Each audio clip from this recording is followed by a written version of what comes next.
भेज देते हैं। साथ ही इसमें वाटर साइकिल कैसे चलता है उसको समझते हैं। ये काफ़ी कॉम्प्लिकेटेड है, लेकिन इसमें एनिमेशन के द्वारा आपको काफ़ी ईजिली समझ में आ जाएगा। देखिए, जो इलेक्ट्रिक पावर प्लांट होता है वो बहुत बड़ा यूनिट होता है। वो लगभग 3-4 किलोमीटर एरिया में फैला होता है, जिसमें से कई खंड होते हैं। हम एक एक पार्ट को सबसे पहले पहुंचते हैं। हमको वहाँ हीट उत्पन्न करना है, स्टीम बनाने के लिए, पानी खौलाने के लिए हमें हीट चाहिए। ये हीट हमें कोयले से मिलती है। अब वहाँ थोड़ा बड़ा कोयला नहीं चाहिए, बहुत ज़्यादा चाहिए, क्योंकि कोयला घट जाएगा तो बिजली प्लांट बंद होगा और पूरे शहर में बिजली कट जाएगी। इसलिए हम लोग 1.5 मिलियन टन 1.5 मिलियन टन कोयला को रखते हैं, जो 40 दिन का स्टॉक होता है। ये कोयला को हम लोग कोल यार्ड में रख देते हैं। इसे कोल हैंडलिंग डिपार्टमेंट को सौंप दिया जाता है। यहाँ ट्रेन आती है और इस कोयले को यहाँ पर खाली करके डंप करके चली जाती है। कोल यार्ड में जब ट्रेन पहुंचती है तो इस ट्रेन से कोयले को नीचे गिरा लिया जाता है और नीचे इसका स्टोरेज बना रहता है, जो पूरे प्लांट तक लेके जा सकता है। एक एक करके हर एक वैगन से कोयले को गिरा दिया जाता है, रिलीज करके नीचे स्टोरेज में। इसे खाली करने की कई विधियां होती हैं। देखिए क्या किया जाता है, जो कभी कभी जो बॉक्सेन वाले डिब्बे होते हैं जो ऊपर से खुले रहते हैं, उनको ले आया जाता है और उनकी कॉपलिंग को छोड़ा दिया जाता है, जिससे वो एक डिब्बे से दूसरे में पकड़े रहते हैं। और उसके बाद ये जो मशीन होती है, लिफ्ट मशीन, इसको पूरी तरह से उल्टा कर देती है, जिस वजह से इसमें का सारा कोयला थर्मल पावर प्लांट के कोल यार्ड में नीचे चला जाता है और नीचे इसे कन्वेयर द्वारा उठा लिया जाता है। फिर इसको ये मशीन जो है केवल इसी बॉगी को पकड़ती है और फिर सीधा रख देती है। फिर उसकी कॉपलिंग को कर दिया जाता है और इस ट्रेन को आगे के लिए रवाना कर दिया जाता है। तो कई विधियां द्वारा इस कोयला को कोल यार्ड में खाली किया जाता है। एक मशीन द्वारा उस गिराए गए कोयले को हम लोग उठा लेते हैं। जैसे ये मशीन देख रहे हैं, तो ये यहाँ से ऐसे उठा लेगा यहाँ से और इस पर गिरा देगा, ये कन्वेयर द्वारा, और ये इस पर गिरेगा ना तो इस रास्ते से ये आगे जा सकता है। यहाँ से कोयला उठाएगा और इसी कन्वेयर पे गिराएगा, इसके रास्ते ये यहाँ आके यहाँ गिरेगा और यहाँ से ये मशीन द्वारा आगे बढ़ जाएगा। कोल यार्ड से कोयले को उठाने के लिए बहुत ही बड़ी ये भारी भरकम मशीन का प्रयोग किया जाता है। ये काफी दूरी तक चल सकती है और इसके लिए एक ट्रैक बना होता है और ये अपने हाथ से कोयला उठा सकती है। इसका जो हैंडल होता है ये काफी दूर तक जा सकता है, अगल बगल के यार्ड तक, और ये मशीन को फिर आगे पीछे चलाया भी जा सकता है। ये ऊपर नीचे भी खिसक सकती है। देखिए इस मशीन का जो अगला दांत होता है ना, वो आगे की ओर होता है, तो ये इस तरह से कोयले को उठा लेता है और इस साइड में ले जाके पटक देता है। आप देखिए इधर जाएगा तो ये उठेगा और इस तरह से उठाते हुए जाएगा ये, और जब उस साइड का सर्किल चलेगा तो ये अपने ऊपर इस साइड में ले जाके कन्वेयर बेल्ट के ऊपर पटक देगा सारा कोयला। तो इधर से लोड होगा और इसी मशीन द्वारा उस साइड में अनलोड हो जाएगा। इस तरह से करने से आप यहाँ क्लोज लुक में देखिएगा तो ये नीचे से ऐसे उठा के ले आ रहा है और अपने ही पास गिरा ले रहा है। जैसे ये इधर से जाएगा और इस साइड में ले आके यहीं पर गिरा ले रहा है। जस्ट इसके नीचे आपका कन्वेयर बेल्ट जो इस पूरे कोयले को आगे भेजेगा और ये यहीं पे इसको डंप कर देता है। देखिए यहाँ से ये निकल गया कन्वेयर बेल्ट पर।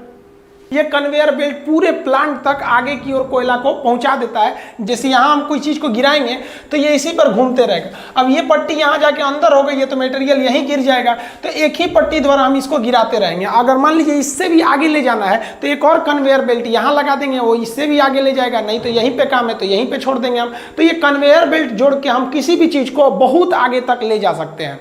ये जो कोयला होता है इसका कोई आकार ही फिक्स नहीं होता है, ये बड़ा भी हो सकता है छोटा भी हो सकता है। तो इस कोयला को इस कन्वेयर बेल्ट के माध्यम से आगे भेजते हैं हम लोग क्रशर मशीन में।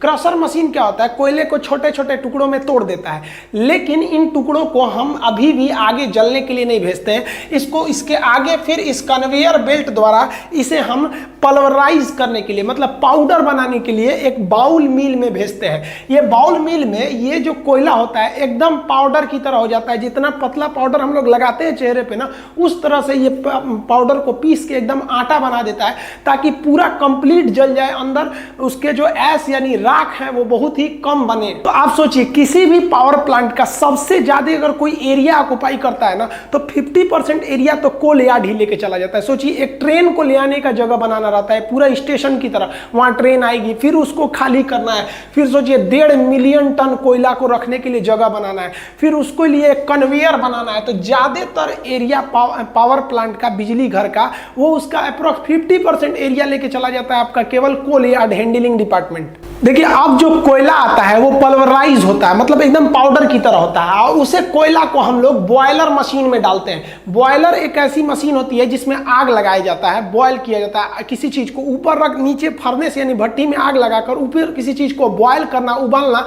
बॉयलर कहलाता है। तो इस बॉयलर बॉयलर में कभी भी हम लोग बड़े बड़े कोयले को नहीं डालते हैं, बल्कि वो पल्वराइज कोयले को डालते हैं पाउडर की तरह। जैसे इसमें पाउडर की तरह डालते हैं, ये कोयला यहाँ पर जलने लगता है।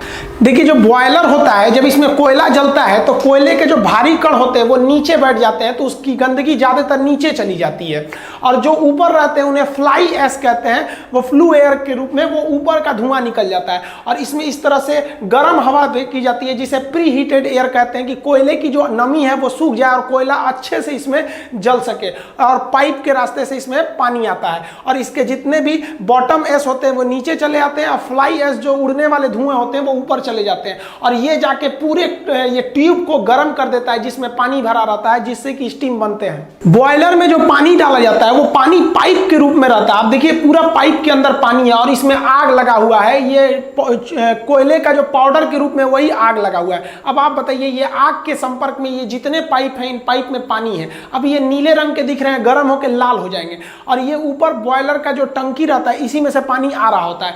ये पानी नीचे के आग के द्वारा पाइप के अंदर ही स्टीम बनने लगता है और सुपर हीटेड हो जाता है। बॉयलर के ऊपरी भाग में एकदम सुपर हीट, एकदम स्टीम बन जाता है, और इस स्टीम को इस बॉयलर से आगे निकाला जाता है। ये कोयला जब जलता है तो इसके ऊपर पानी रखा रहता है, पानी की एक टंकी रहती है, अतः यह कोयला जल के उस पानी की टंकी को गर्म करके स्टीम बनाता है। तो स्टीम बनाएंगे तो हम आगे के फंक्शन को समझने से पहले अभी यही कोयले का निपटारा कर देते हैं। कोयला जल के स्टीम बन गया, बचेगा क्या? धुआं बचेगा और राख बचेगा। अब दो तरह की राख होती है, जो भारी राख होती है वो नीचे की ओर चली जाती है, जिसे हम लोग बॉटम ऐश कहते हैं। बॉटम ऐश मतलब नीचे चले आना। तो ये बॉटम ऐश को नीचे जो होता है एक जाली होता है जो वाइब्रेट करता है, सारा राख नीचे चला जाता है और इसे एक स्टोर में रख लिया जाता है, और इसे सीमेंट कंपनी को दे दिया जाता है, जिसमें सीमेंट बनाने के काम में आता है ये। तो बॉटम ऐश ऐसे चला गया। लेकिन जो उड़ रहा था इसमें, अभी जो आगे उड़ रहा था ऊपर की ओर, उसे फ्लाई ऐश कहते हैं, उड़ता हुआ राख। ऐश मतलब राख होता है, तो फ्लाई ऐश मतलब उड़ने के लिए इस बॉयलर का धुआं जहां से बाहर निकलता है वहां पर एक मशीन लगा दिया जाता है, जिसे कहते हैं इलेक्ट्रोस्टैटिक प्रिसिपिटेटर। ये क्या करता है? ये निगेटिव चार्ज होता है और किसी भी धूल कण को अपने पास चिपका लेता है। जो बड़े बड़े धूल कण थे वो तो बॉटम ऐश के रूप में नीचे चले गए, जो छोटे छोटे फ्लाई ऐश थे उनको ये ESP डिवाइस यानी इलेक्ट्रोस्टैटिक्स प्रिसिपिटेटर क्या करता है? अपने पास इकट्ठा करके रख लेता है, और उसके बाद से इसको छोड़ता है ये हवा में, इस टावर इसके माध्यम द्वारा, चिमनी के द्वारा। तो ये कम हानिकारक होते हैं। अभी के समय सबको भी, किसी भी कंपनी को जो बिजली घर चला रही है उसको ESP डिवाइस लगाना जरूरी है। कहेगा कि ESP डिवाइस का काम क्या होता है? तो प्रदूषण तो ये उस गर्म हवा को हम लोग फ्लू गैसेस कहते हैं। ये फ्लू गैस क्या होती है? पानी को खौलाती है। अब आपको लगेगा यहां से यहां तक एक बड़ा सा टंकी रहता है, गलत बात है। ये टंकी नहीं रहता है, बल्कि इसमें छोटे छोटे पाइप रहते हैं और उस पाइप में पानी आया रहता है। अब ये पाइप जो होते हैं छोटे छोटे रहते हैं, पतले पतले, इसलिए पानी का एरिया कम रहता है, वो चारों ओर से गर्म हो जाते हैं। और एक पाइप दूसरे पाइप से टच में नहीं रहता है, ऐसे लटका रहता है, उसके चारों ओर आग रहती है, तो ये बहुत ही जल्दी गर्म हो जाता है। नीचे का एरिया गर्म होता है, ऊपर में तो एकदम ये सुपर हीट हो जाता है पानी। अब ये पानी आता कहां से? तो पानी नीचे के रास्ते से आता है, ऐसे चढ़ाया जाता है, इसको नीचे से पाइप से चढ़ाया जाता है। जानबूझ के इसको टच करके चढ़ाया जाता है ताकि ये जब जलने के लिए जाए, खोलने के लिए जाए, तो उससे पहले ही ये यहां इसके संपर्क में आ जाए, और यहां संपर्क में आने से पहले ही थोड़ा और गर्म हो जाए। तो पानी को मेन बॉयलर में जाने से पहले ही इस आग के संपर्क में लाकर थोड़ा सा गर्म करने से हमें इकोनॉमिकली थोड़ा ज्यादा फायदा होता है। इसलिए यहां बने टंकी को हम इकोनोमाइजर के नाम से जानते हैं। ये किसी भी पानी को खोलने से पहले ही थोड़ा गर्म कर देता है। ये मानिए ना, आप एकदम ठंडा पानी को गर्म करेंगे, उससे अच्छा है कि आप थोड़ा सा गर्म पानी उसे और गर्म कर देंगे, तो ये थोड़ा सा पहले ही गर्म कर देता है इकोनोमाइजर। इकोनोमाइजर को अलग से हीट देने की जरूरत नहीं पड़ती है, ये फर्नेस जो भट्टी है इसी के हीट के संपर्क में आके पहले ही गर्म कर लेता है ताकि यहाँ पे गर्म हो जाए। और इसके एकदम टॉप वाले भाग में ये जो होता है एकदम खोल जाता है, जिसे सुपर हीट कहते हैं। आप ये देखेंगे ये बाहर से इसका शक्ल है। अब ये सुपर हीट हो गया, अब ये स्टीम बन गया है। स्टीम बन के नीचे लाया जाएगा, वो बहुत ही गर्म भाप बन गया है।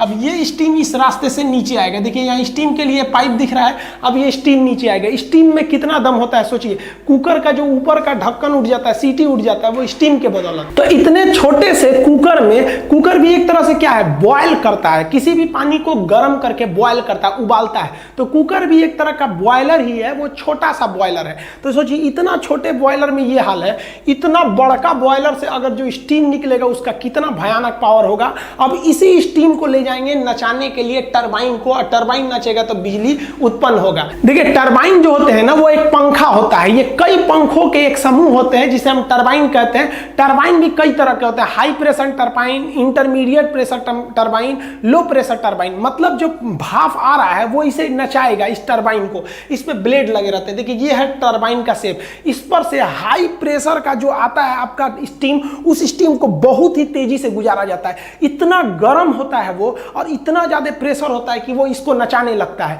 और ये नचाना चालू करता है एक साइड से। तो देखिए जैसे स्टीम आया होगा तो शुरुआत में गर्म होगा, थोड़ा और जाएगा तो थोड़ा और ठंडा होगा, आगे जाएगा तो और ठंडा होगा।